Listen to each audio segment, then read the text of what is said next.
मध्य प्रदेश शासन के संस्कृति विभाग द्वारा आज कुशाभाऊ ठाकरे सभागार में मुख्यमंत्री डॉक्टर मोहन यादव ने प्रदर्शनी का उद्घाटन किया। यह प्रदर्शनी वर्ष 2022-23 के लिए डॉक्टर विष्णु श्रीधर वाकणकर राष्ट्रीय सम्मान से विभूषित पद्मश्री डॉक्टर यशोधर मठपाल द्वारा बनाए गए रेखा चित्रों पर आधारित है। मुख्यमंत्री ने रिबन काट कर प्रदर्शनी का उद्घाटन किया और संस्कृति विभाग द्वारा लगाई गई इस प्रदर्शनी का अवलोकन एवं निरीक्षण भी किया। प्रदर्शनी के दौरान मुख्यमंत्री डॉक्टर मोहन यादव ने मिट्टी का दिया बनाकर भारतीय संस्कृति और परंपराओं के प्रति अपनी आस्था भी व्यक्त की। इस अवसर पर मुख्यमंत्री ने डॉक्टर वाकणकर द्वारा किए गए ऐतिहासिक कार्यों का उल्लेख करते हुए कहा कि उज्जैन के पास शुद्ध समय की गणना को लेकर उनका योगदान सदैव याद रखा जाएगा। मुख्यमंत्री ने डॉक्टर वाकणकर की राजनीतिक दूरदर्शिता का भी जिक्र किया और उज्जैन के तत्कालीन पार्षद प्रकाश चित्तौड़ा के चुनाव में उनकी भूमिका को स्मरण किया। मुख्यमंत्री ने कहा कि डॉक्टर वाकणकर अपने विचारों के प्रति सदैव प्रतिबद्ध रहे। आपातकाल के दौरान पद्मश्री सम्मान भी उन्होंने अपनी शर्तों पर स्वीकार किया और संघ की टोपी पहनकर सम्मान ग्रहण किया, जो उनके दृढ़ व्यक्तित्व का प्रतीक है। साथ ही सीएम मोहन यादव ने घोषणा की कि Ratapani tiger reserve doctor Vishnu Shridhar Wakankar के नाम से जाना जाएगा। समय गणना में योगदान और विचारों की प्रतिबद्धता सदैव स्मरणीय रहेगी। योगदान वाकई अद्भुत है। आपने विशेषकर भीमबेटका शैलाश्रय, उत्तराखंड के बारेछिन, केरल में गहन अध्ययन किया है। मध्य प्रदेश के पुरातत्व, कला, संस्कृति में भी आपने योगदान दिया है। आपके कार्य और शोध अपने लिए, हम सबके लिए एक अलग प्रकार का एक तरह से गौरव करने वाला भी है।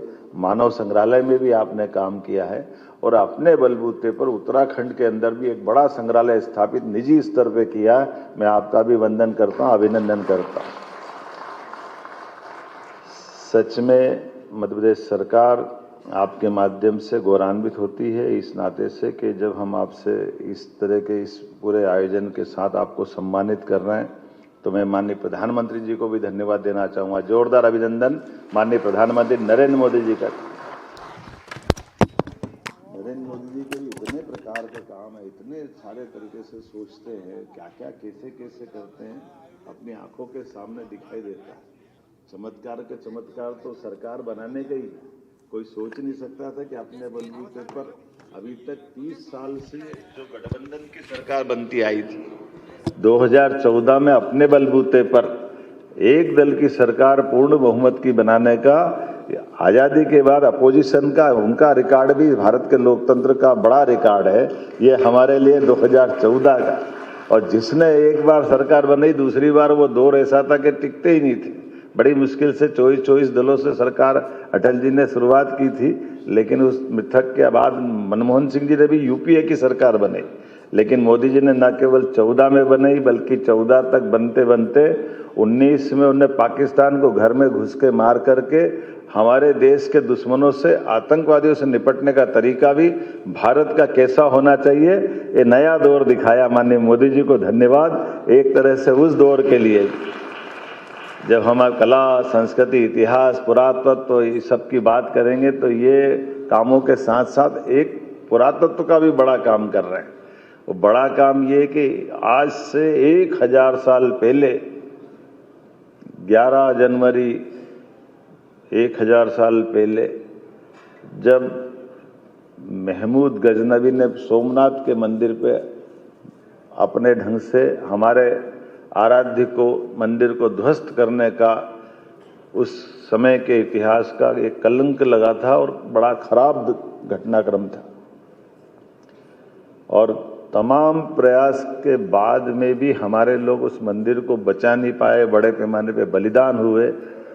लेकिन हम सबके लिए सौभाग्य की बात है कि वो 1000 साल पुराना घटनाक्रम, जब हमारी संस्कृति को मिटाने वाले कहाँ से आए, और आनंद इस बात का कि वही हमारा द्वारका का और वही हमारा सोमनाथ का समुद्र किनारे का अद्भुत स्थान और सोमनाथ का मंदिर आज आकाश से बातें करते हुए वही विद्यमान है। जोरदार अभिनंदन करें माननीय सरदार वल्लभ भाई पटेल के माध्यम से देश ने आज़ादी का सूरज देखा और हमने अपने सोमनाथ को भगवान के रूप में वहाँ पा करके उस 1000 साल के बाद भी, जो इकबाल ने कहा है कि कुछ बात है कि हस्ती मिटती नहीं हमारी, यूनान, मिस्र, रोम मिट गए, दोबारा नहीं बन पाए, लेकिन भारत में वो दोबारा बन के खड़ा हुआ है।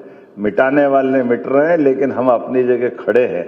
इसलिए 1000 साल का वो संघर्ष पुनः गौरवान्वित कर रहा है। और न केवल सोमनाथ में, वो अयोध्या में भी भगवान राम को मुस्कुरा करके देखते हुए हमारा गौरव का और गर्व का मौका दे रहे हैं। और न केवल वहाँ, हम तो आनंद में हैं जब बाबा महाकाल के महालोक का भी आनंद आ रहा है, जो परवर्ती काल में 300 साल बाद इल्तुतमिश के समय ध्वस्त हुआ था। वो मंदिर भी पुनः बना हुआ है, बल्कि भगवान का परिवार महालोक के माध्यम से भगवान कृष्ण के समान भगवान महादेव की भी गाथाएं गा रहा है। इसी के साथ बनारस का आनंद भी आ रहा है। तो माननीय मोदी जी ने कल से शुरुआत करने का निर्णय किया है कि वो 1000 साल के संघर्ष के बाद में भी सोमनाथ हमारे 12 ज्योतिर्लिंग में सर्वाधिक आराध्य है, इसलिए राष्ट्रीय स्तर पर उसका उत्सव मनाने का निर्णय किया। मुझे इस बात की प्रसन्नता कि उससे 2 दिन पहले हम अपने साथ यहाँ ये सम्मान वाकणकर जी के उस अप्रतिम योगदान के बलबूते पर ऐसे स्वनाम धन्य विद्वान को दे रहे हैं। और उसी अवसर पर मध्य प्रदेश कल्चर और धर्मस्व विभाग द्वारा हम उज्जैन में भी 14 तारीख से बड़ा पर्व महाकाल उत्सव का मना रहे हैं कि हाँ, हमारे लिए सोमनाथ, महाकाल, भगवान के उस दौर के साथ साथ ये कला संस्कृति के भी बड़े बड़े प्रमाण हैं, जिनके माध्यम से आस्था हमारी मजबूत होती है। तो मैं उम्मीद करता हूँ ऐसे सारे आयोजन में आज के इस अवसर पर पुनः आपका वंदन करता हूँ। 1-2 जानकारी छोटी छोटी दे करके